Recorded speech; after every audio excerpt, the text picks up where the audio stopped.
All right, back to it now. I mentioned this at the beginning, and I'll say it again. I'm going to get my next guest to weigh in on my theory here. And in fact, I saw one of my friends and regular guests on this program write about this. Why is Joe Biden not hitting Iran hard the way he should? Punishing that country. And how would you punish Iran? You'd nail their oil fields. Oh, but you can't do that, not in an election year, because the price of gasoline will go to $5 or $6 if you screw up the world supply of oil because we've screwed up our own. Yeah, you can't go after Iran the way you should. RT Trevino here runs Pecos Country Operating, privately owned oil and gas exploration production company in Fort Worth, Texas. Good to have you back. RT, how are you? I'm doing well, Steve. How are you? I'm doing well. What do you think? Am I right or wrong about hitting Iran the way we're supposed to? Oh, you know what? I couldn't disagree with you at all. I think the way that this administration has been very lackadaisical and lighthearted towards Iran has been pretty ridiculous, if you ask me. We really need to go in there and show them who America is. Yeah. OxyP, Occidental Petroleum. OxyP, the CEO over there, says we're going to be facing oil shortages, energy shortages by the end of next year. Just in time to get through the election, of course, and the Democrats hope they can, drag the corpse of Joe Biden over the finish line. What do you see? Do you see energy problems in 25, or could they come sooner? Hopefully they don't come at all, and hopefully by the end of 2025 we have a different administration that we now would have more productive and more friendly towards the oil and gas industry. But, Occidental's not the only one that's predicting an oil and gas shortage here by 2025. There are a number of experts that are predicting that we will see an oil and gas shortage by the end of 2025. Well, now, that's weird, RT. And that's weird because I keep hearing the administration tell me that more oil and gas is being produced in America than at any time in American history, which I believe to be true, by the way. Despite the best efforts of the Biden administration, private enterprise companies like yours and others continue to thrive on private land that they can't knock you off from, at least not yet. But if we're producing more oil and gas today than ever, why are we going to have this shortage? It's due to the fact, and great question, Steve, that we are not drilling new wells at this time like we used to. We are still over 100 rigs shorter drilling today than we were a year and a half ago. And that means we are just not replenishing our supply. It's just a good old-fashioned economics 101, supply and demand. And let me ask you something else here. Yeah, let me ask you something else here. And I don't know the correct term, so you have to work with me. I mean, I read so much about different things, but this is one of the things. Old oil wells in America that produce, 15, 20, 30 barrels a day maybe. Very slow producers that are old. They have a name for them. They're secondary wells of some sort.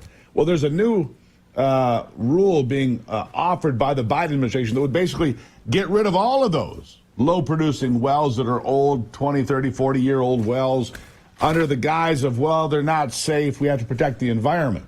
Have you heard that? There's always things like that. You have what's called, like you're actually right. There's secondary wells. Those wells have probably already been producing for 10 to 15 years and got another 15 to 20 years left of life of producing oil. Also, you do have something called orphan wells, but those are wells that have been, basically just like the term says. And people don't understand that, especially here in Texas, Steve. Those type of wells help produce 50% of the production. Exactly. That's exactly what I read. Those wells, those orphan wells, those old wells produce half of the energy that's produced in America, and the Biden administration's genius plan is to basically outlaw those in the name of climate change. Unbelievable. Yes, and that's ridiculous. Then, what people don't understand is that there's second, you said it again correctly.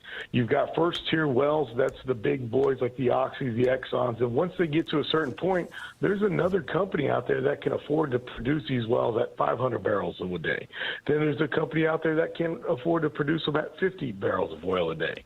And these wells are almost like real estate. They're just like, old homes that you go back in, you rework, and the next thing you know, they come back online and they're producing for the American people again. All right, so here we are. I just went to oilprice.com, one of my regular stops. RT Trevino here with me. Oil, whether it's West Texas Intermediate, Brent crude, Mervent crude, all below $80. West Texas Intermediate is at $73.79. I mean, it's low right now. What happens when it goes back to $100 or $150? Because it's going to, just a matter of time. Well, even as a producer, I hope we don't see $150 just because of the impact that will make on our economy. But $100 oil here in the great state of Texas, we're at about $3 a gallon right now. We could easily see $4.50 at $100 oil. Say that again. That at $100 oil, we could easily see $4.50 at the Oh, it'll be higher here. I can guarantee you that. It'll be higher in Michigan. In California, it'll be $8.50 a gallon at that point. But they're in pursuit of environmental utopia, along with all their sanctuary cities like San Francisco and Oakland. They're doing such a marvelous job there, RT. All right, so what can we do as consumers? Is there anything we can do, or we just sit here and get blown around by the winds of economic change? The one thing I recommend for consumers to do is stock up unofficially. I mean, the storm's going to hit us we're going to hit this storm head on at some point. And when we do, we just need to be prepared. And so that's really what I can tell the American people. And, vote with your pocketbook in 2024, and maybe we can not have to have this happen in 2025. Well, I hope you're right. RT Trevino, Pecos Country Energy. Thank you for being here as always, my friend. Thank you, Steve. We'll talk to you soon.